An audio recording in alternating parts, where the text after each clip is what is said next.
परिवार के साथ फाइट, काम कब करेगा, काम कब करेगा, काम कब करेगा, काम कब करेगा, चर्च जाना बंद कर, चर्च जा। दो ही चीजें थी बस, काम करेगा और चर्च जाना कब बंद करेगा। ये मेरी घर में लड़ाई थी। आप अकेले भीड़ बन जाते अगर आप परमेश्वर के साथ होते।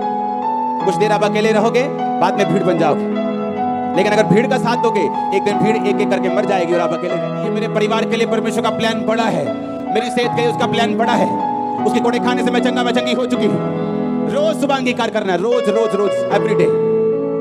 जो दौड़ है ना, वो तेज वालों के लिए नहीं है जो तेज भाग सकते हैं। दौड़ उनके लिए है जो कभी क्विट नहीं करते, जो खड़े रहते हैं, अड़े रहते हैं, ना समझ आने के बावजूद भी, और आप जीत जाएंगे यीशु मसीह के नाम में। YouTube पेज पर अपलोड होने वाली वीडियो से बाखबर रहने के लिए सुर्ख रंग के सब्सक्रिप्शन वाले बटन पर क्लिक करना ना भूलिए। बेल आइकन पर क्लिक कीजिए, आपको हर नई वीडियो के बारे में नोटिफिकेशन मौसूल हो जाएगा।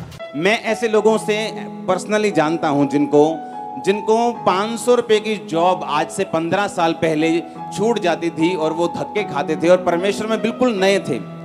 आज मुझे कल एक मेरे दोस्त ने बताया कि आज उन लोगों की फैक्ट्रीज जल चुकी हैं। वो लोग ब्लेस्ड हैं क्योंकि परमेश्वर में लगातार वो जलते रहे, बने रहे, खड़े रहे। अब मेरी बात सुनो, परमेश्वर का मेन मकसद ये है कि आप उसकी महिमा करें और इसी तरीके से वो आपको ब्लेस करना चाहता है। बाइबल कहती है कि पौलुस ने कहा, तुमने जो मेरे दर्शन में मेरा साथ दिया, इसलिए ये कलीसिया जो आशीषित होगी और परमेश्वर तुम्हारी हर घटी को महिमा सहित मसीह यीशु में पूरा करेगा। हाँ या ना?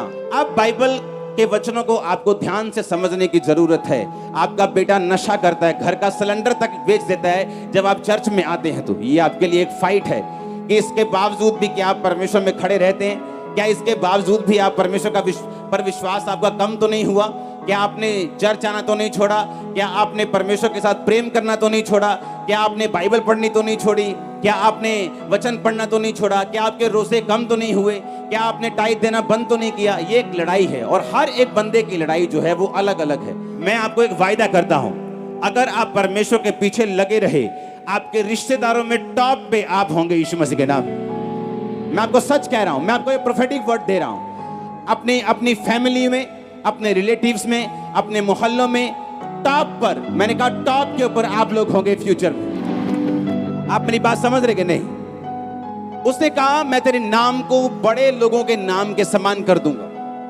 तेरे रिश्तेदार तेरा नाम लेंगे कि वो देखो क्या कहां पहुंच गया। तेरे लोग तेरा नाम लेंगे, तेरा परिवार तेरा नाम लेगा, तेरे रिश्तेदार तेरा नाम लेंगे। ऐसा होगा। मैं आपको प्रोफेटिक वर्ड दे रहा हूं।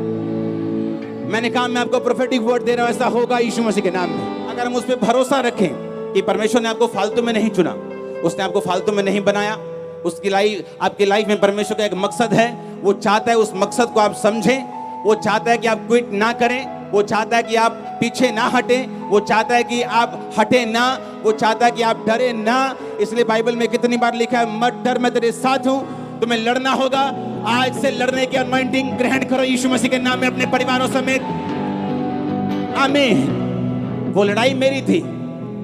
रोज घर जाना, कोई परिवार वाला नहीं, परिवार के साथ फाइट, काम कब करेगा, काम कब करेगा, काम कब करेगा, काम कब करेगा, चर्च जाना बंद कर, चर्च जा। दो ही चीजें थी बस, काम करेगा और चर्च जाना कब बंद करेगा। ये मेरी घर में लड़ाई थी, पर्सनल लड़ाई थी। बीमारियां मेरी लाइफ में थी, दुष्ट आत्माओं के अटैक होते थे। अगर बाहर जाओ तो क्रिश्चियंस भी कई विरोध करते थे, सब तरह लड़ाई झगड़े थे। लेकिन आज कितनी शांति है। अगर मैं उस लड़ाई को ना लड़ा होता, मेरे एक जानकार को उसकी फैमिली वापस ले गई। मसीह में गया तो दुकान नहीं देंगे, मकान नहीं देंगे, और जो उन्हें वापस लेके गए दोनों मर गए। जो लोग आपका विरोध कर रहे हैं, उन्हीं लोगों को परमेश्वर आपके जरिए ब्लेस करना चाहते हैं। पता है कि नहीं? 2009 में 50 लोग आते थे चर्च में। बस समझ लो कि ये 2 लाइनें चर्च थी।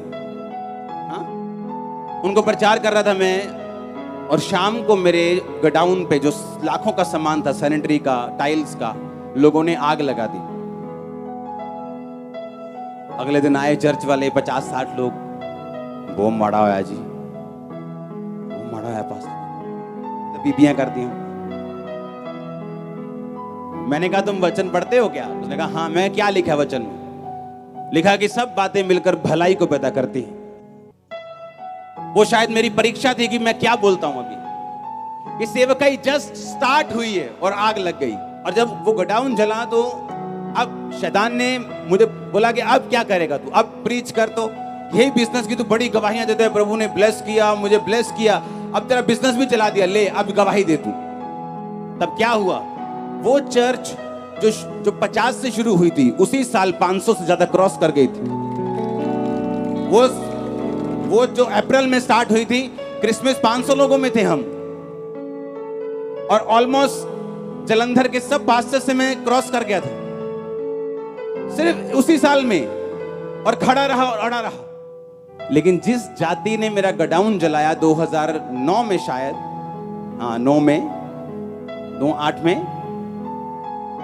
और मैंने उनको कुछ नहीं कहा और माफ कर दिया, उसी जाति से परमेश्वर ने मेरी वाइफ मुझे दी है। कुछ क्रिश्चियंस होते हैं जो हवा के रुख के हिसाब से चलते हैं, ज्यादा गैदरिंग है क्रिश्चियंस की तो क्रिश्चियंस की तरफ हो गए, ज्यादा विरोध हो गया तो दूसरों की तरफ हो गए। ऐसा नहीं करना है। आप अकेले भीड़ बन जाते हैं। अगर आप परमेश्वर के साथ हो तो कुछ देर आप अकेले रहोगे, बाद में भीड़ बन जाओगे। लेकिन अगर भीड़ का साथ दोगे, एक दिन भीड़ एक एक करके मर जाएगी और आप अकेले रह जाएंगे। और आपको दुख होगा कि काश मैं परमेश्वर के साथ खड़ा रहा होता तो आज इन लोगों के साथ मैं होता, अपने परिवार के साथ होता, लव्ड वंस के साथ होता। हालेलुया। जो लोग आपका विरोध कर रहे हैं उन्हीं को परमेश्वर ब्लेस करेगा। जो परिवार, जो हस्बैंड, जो वाइफ आपका विरोध कर रही, वही उसी को परमेश्वर ब्लेस करना चाहता है। इसीलिए शैतान उसी को यूज कर रहा है कि वो आपके खिलाफ बोले, परमेश्वर के खिलाफ जाए, और आप रुक जाएं और आप थक जाएं और आप क्विट कर दें। विनर्स कभी क्विट नहीं करते, और जो क्विट करने वाले कभी विनर्स नहीं बनते। आमीन। जो दौड़ है ना, वो तेज वालों के लिए नहीं है जो तेज भाग सकते हैं। दौड़ उनके लिए है जो कभी क्विट नहीं करते, जो खड़े रहते हैं, अड़े रहते हैं, ना समझ आने के बावजूद भी। और आप जीत जाएंगे यीशु मसीह के नाम में। आप पहली जीत चुके, दूसरी, तब तीसरी भी जीत जाएंगे, आप चौथी भी जीत जाएंगे।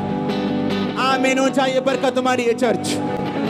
मैंने कहा पहली लड़ाई जीत चुके, दूसरी जीत चुके, तीसरी भी जीत जाएंगे, आप चौथी लड़ाई भी जीत जाएंगे।